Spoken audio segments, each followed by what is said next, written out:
आदेश आदेश जय गुरु गोरक्षनाथ। आज के लिए एक नया वीडियो और नया टॉपिक लेकर आए हैं और आज की वीडियो में मैं आपको बताने वाला हूं कि बाबा गुरु गोरक्षनाथ जी महाराज जी के साथ चलने वाली शक्तियां कौन कौन सी हैं। और अगर बाबा गुरु गोरक्षनाथ जी महाराज की आप सेवा करते हैं तो कौन कौन से दैवी शक्तियाँ आपके साथ चलेंगी या किन की कृपा दृष्टि और आपको किन किन पड़ावों से गुजरना पड़ेगा और किन किन दैवी शक्तियों के आपके दर्शन होंगे। आप बिल्कुल सेवा बाबा गुरु गोरक्षनाथ जी महाराज की करोगे पर दिखेंगे आपको अनेक प्रकार के दैवी शक्तियाँ। वो क्यों दिखती है? क्योंकि वो बाबा गुरु गोरक्षनाथ जी महाराज के कुछ शक्तियाँ नीचे चलती है, कुछ शक्तियाँ सानिध्य में चलती है, वो इसलिए चीज़ें दिखती हैं। तो मेरे को बहुत सारे मैसेज भी आते हैं कि गुरुजी मैं बाबा गोरखनाथ जी महाराज की सेवा करता हूँ, मेरे को शिवलिंग दिखता है, सबसे ज़्यादा मेरे को शिवलिंग दिखता है और किसी को पंच बावरी दिखते हैं और किसी को सबसे ज़्यादा उनकी कुल देवी दिखती है, या आप बोल सकते हैं उनको उन्हीं के रूप में, उन्हीं के स्वरूप, उनकी माता के स्वरूप में कोई शक्ति दिखती है। तो वह कौन है? क्योंकि मैं बाबा गोरखनाथ जी महाराज की सेवा कर रहा हूँ तो ये शक्तियाँ मेरे को क्यों दिख रही हैं। देखो भाई, सबसे पहले मैं आपको बताने जा रहा हूँ कि अगर आप बाबा गोरखनाथ जी महाराज की सेवा करोगे तो आपको सबसे पहले क्या दिखेगा? आपको दिखेंगे भगमे बाने वाले साधु साधु संत महाराज नाथ पंथ से दीक्षित, जिनके कानों में कुंडल होंगी, धूने लगा रहे हैं या आपको मंदिर दिखने लग जाएंगी। ये सर्वप्रथम जो पहली स्टेज है ये वो है।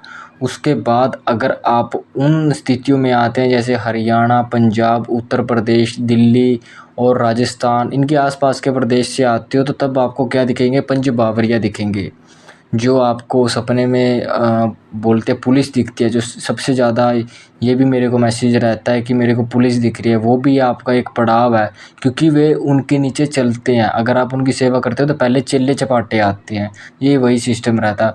उसके बाद आपको नांगे गुरु जी महाराज के दर्शन होंगे, उन्हीं के साथ आपको माताओं के दर्शन होंगे, जिनमें माता मसाणी और माता शीतला भी एक है। तो उसके बाद अगर मैं आपको बताऊं तो आपको विभिन्न विभिन्न प्रकार के दर्शन होते जाएंगे। फिर आप इस स्टेज से भी निकल जाओगे तब आपको जाके दर्शन होंगे जहारवीर गोगा जी महाराज के, लंबे टाइम के बाद दर्शन होंगे।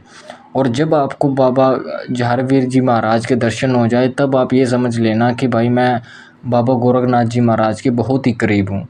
और फिर उसके बाद जब आप इस स्टेज से भी पार हो जाओगे तो तब आपको बाबा गुरु गोरक्षनाथ जी महाराज के दर्शन होंगे और उन्हीं के साथ में माता काली के भी दर्शन होंगे और माता काली के भी साथ में बाबा भैरवनाथ जी महाराज के दर्शन होंगे।